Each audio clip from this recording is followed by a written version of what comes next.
Hello there. I don't know if you are following these teaching sessions, but we're really fast moving towards the end of the little epistle of Titus, and this has really been a fascinating book. Let me read to you the verse I want to talk to you about today.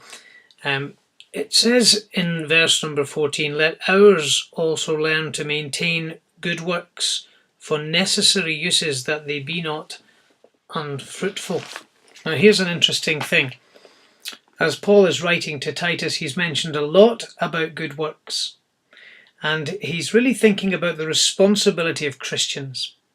And we read there, "Let ours also learn to maintain good works." You could read that with these words, "Let our people learn to devote themselves to good works."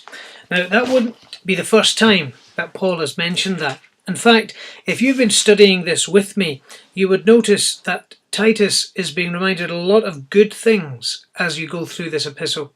He talks in chapter 1 verse 8, and he talks about being a lover of good, or good men. He talks about good works. He talks about a teacher of good things, a pattern of good things, zealous of good works, maintaining good and profitable things. Good works run throughout this letter, because the Christian life is seen in how a Christian behaves. Beliefs are not just for in a church gathering. Beliefs are not just for theoretical discussion. Beliefs are to be lived.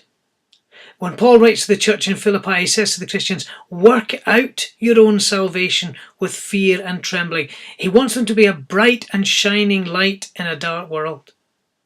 And I would like you to consider this today as you look with me at this lovely verse, that we have a personal responsibility as Christians to do things that are for the good of God's people, for the good of those who are not saved, and for the honour and pleasure of our God. Paul writes to the Christians in Galatia and he says, "Do good to all men." So the general idea of a Christian testimony should be that we do things that are good for the benefit of others. He says, "Do good unto all men, but especially unto them who are of the household of faith." We have a personal and specific responsibility to do what is good for those who are our fellow believers, but also to do good to all other people as well. We have to have a good testimony. We have to walk honourably. We have to have a good reputation and a good report towards those who are without. Could I ask the question, if you're a Christian, do you stand out in your community? Do I? Am I known for my kindness? Am I known for my care of others? Am I known for my interest in the welfare of others?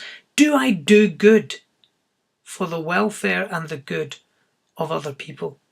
That's really important. He says, "Let ours also learn to maintain." In other words, what he's saying here is that we have to, it's a process, it's a development, it's a learning. We have to learn. It's to be developed in our lives. And we've got to apply ourselves to this. This is not going to come easily, even for Christians.